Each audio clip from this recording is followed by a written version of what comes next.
You must gather your party before venturing forth. Ladies and gentlemen, welcome. My name is Josh Strife Hayes, and in this continuing video series we're going to look at filling in our 5th edition character sheet. In this episode we'll be looking at armor class, initiative and speed. Let's start with armor class. What is it, what does it do, and how do I find out what my armor class is? Let's go through those questions in order, because a lot of people get armor class or they treat armor class wrong. What is it? Armor class is, put simply, how difficult you are to harm in combat.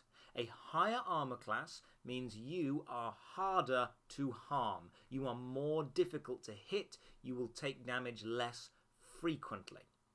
Armor class is not, can I avoid the blow? Can I avoid the attack? Armor class is, even if the attack would hit me, it might do nothing. I'll explain this in a Dungeon Master's point of view in a second, but for now, let's just discuss the numbers where armor class can go from and to. As you know, Dungeons & Dragons 5th edition works on a D20 system, as in every roll can be decided by a dice with 20 sides. The halfway point of between 1 and 20 is 10, so everyone's armor class, to be fair, starts on 10. So your armor class will start at 10, but that will not be the final armor class that you write down. What you will then do is you will add your dexterity modifier. Not your dexterity skill itself, not the number between 3 and 18, but the modifier, the little plus or minus whatever after your dexterity skill. Remember how I said modifiers can affect all the rolls? Well, modifier affects your armor class as well. So let's imagine that you have a dexterity modifier of +2. You would take 10, you would +2, that would become 12. So your character's armor class, with no armor equipped at all, would be 12. This is because dexterity is all about quick movement, dodging out the way of things. You have an armor class of 12 even when unarmored, because your higher dexterity skill allows you to dodge out of the way better. But what if you actually equip some armor? Well, then it will change. When equipping items or armor, your armor class will change to reflect this. Heavier, more powerful armor will increase your armor class, and lighter, less useful armor will decrease your armor class. Normally, you always want to have the highest armor class available to you, because tougher enemies will have higher armor classes and are therefore harder to hit. All the armor you could pick up to begin is listed on page 145 of the player's handbook. Let me read you some examples and I'll show you how those work. Let's have a look at light armor. Padded armor is the cheapest of all the light armor, and the armor class padded armor would give you is 11 plus your dexterity modifier. This means that wearing padded armor, you will always be one armor class higher than if you were unarmed, simply using your dexterity modifier plus the neutral base of 10. If we go up even higher, we can see that studded armor will give 12 plus your dexterity modifier. Remember, the modifier is the little plus or minus number afterwards. It's not the actual skill itself. But then we go slightly higher, and we can see medium armor, for example, half plate armor, is 15 plus your dexterity modifier, in brackets, max 2. This means that although the armor class for this armor will be 15 plus your dex modifier, you will never be able to add more than 2 from your dexterity modifier. There are certain situations where if your dexterity is high enough, and therefore your dexterity modifier is very, very high, it's actually beneficial to you to wear lighter armor, because you won't have the cap on what your dexterity modifier can do. To take that even further, let's have a look at some heavy armor.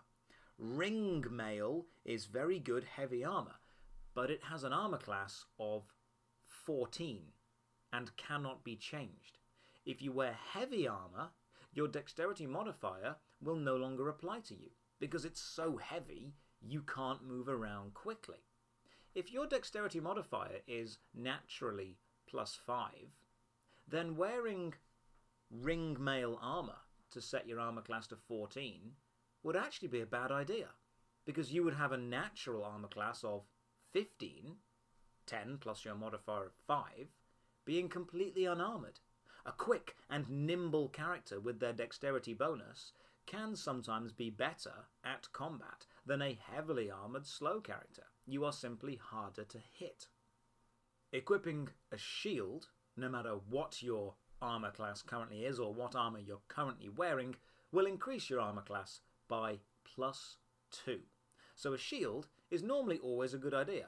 However, remember that a shield will have weight, a shield will prevent you from using two-handed combat styles, and a shield may get in the way if you're attempting to squeeze through a narrow space or perform some acrobatic maneuvers in the air. Every upside also comes with a downside.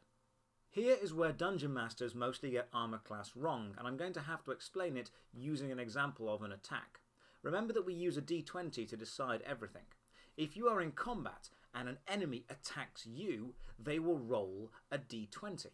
If that roll is equal to or higher than your armor class, it will hit you and hurt you. If their roll is lower than your armor class, then they will not hit you and they will not hurt you. A lot of Dungeon Masters take a failed attack roll, as in the enemy rolls and the roll is lower than your armor class. They take this to mean the attack doesn't make contact. To give an example here, the enemy charges toward you, draws his sword and swipes his sword straight at you, aiming for your stomach, attempting to disembowel you. They roll their attack is lower than your armor class, therefore the attack will not hurt you. Most Dungeon Masters would then give the description, you jump out the way quickly, avoiding the blade. As a Dungeon Master, you don't have to have the player avoid the attack. You could have the attack make full contact and then the armor do exactly what it's designed to do, which is protect you from the attack. So the story could just as easily go, he draws his sword, swipes straight at your stomach, makes perfect contact, however the overlapping plates of your plate mail ping the sword harmlessly away from you.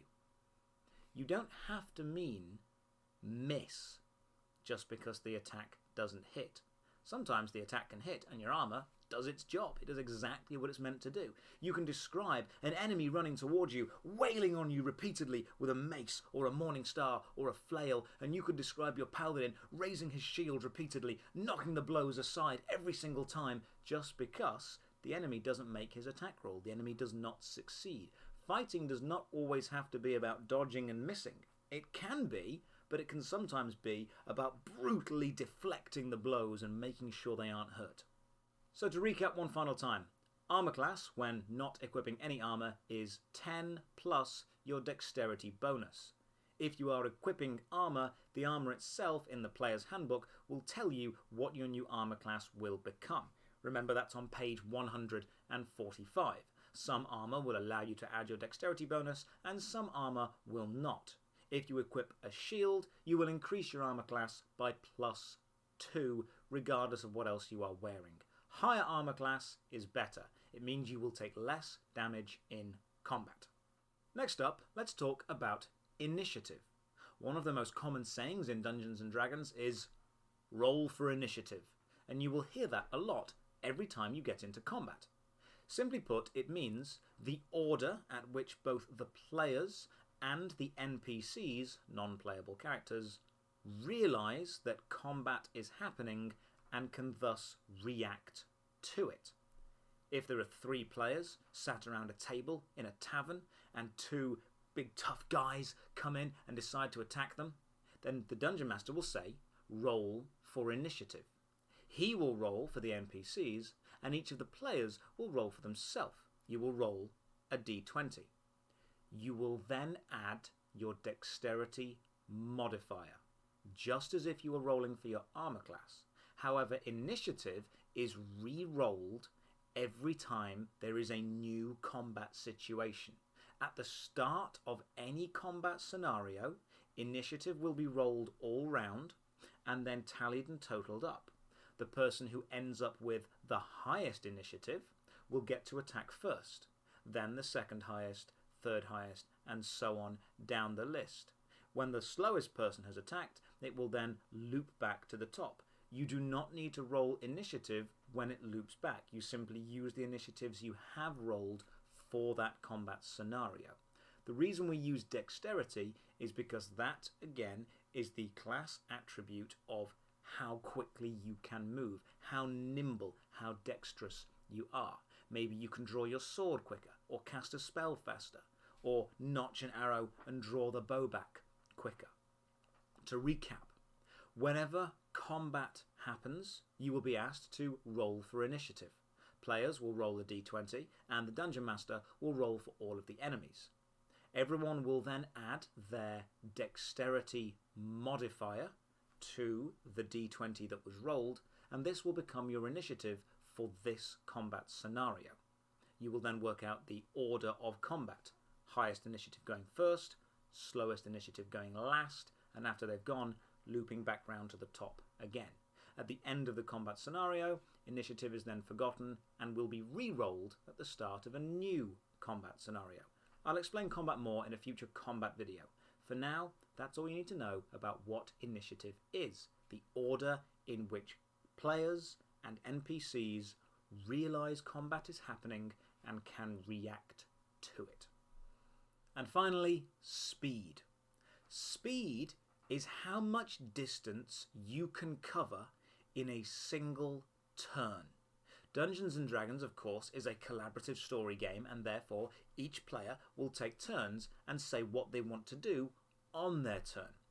Speed is, however, a rather divisive element within the D&D community, with many dungeon masters, including myself, choosing not to use speed, but simply to make a fair and rational decision about what a player would wish to do. I will explain more about my personal dungeon master style in a future video, but for now, here is how speed works according to the player's handbook. If you are using a grid-based map, or you are recording accurately exactly where each player is in relation to every other player, the room, or every other enemy, then you are only able to move a certain distance in your turn. Your speed is based entirely on your race.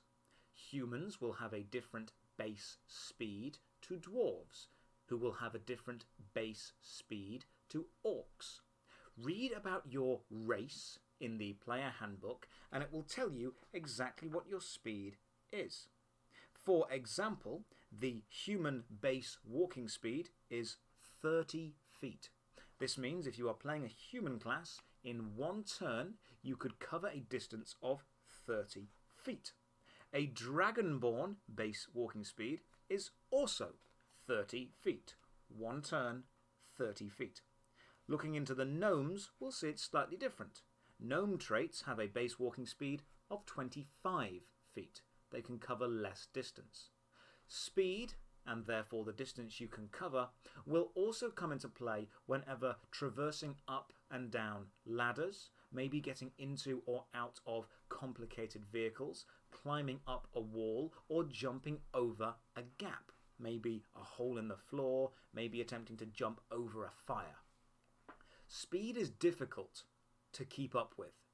Speed also massively increases the mathematics behind the scenes the Dungeon Master needs to deal with.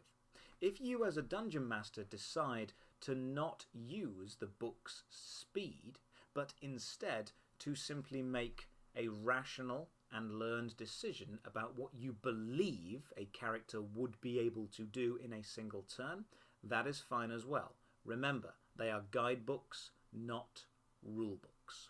Final recap of these 3 points. Armor class, how difficult you are to harm in combat. Your armor class equals 10 plus your dexterity modifier if you are unarmed. Other armor will have all of its specific armor class listed on it for how you work it out. If you equip a shield, your armor class will increase by 2. Initiative, the order in which combatants, both players and NPCs, realise combat is happening and then react to it. allowing the fastest initiative to attack first, the slowest initiative to attack last.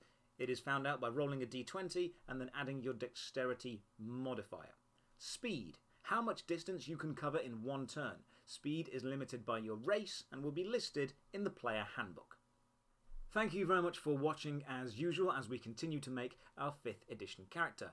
In the next videos we'll be looking at hit points, temporary hit points, hit dice and death saves, so be sure to come back for that.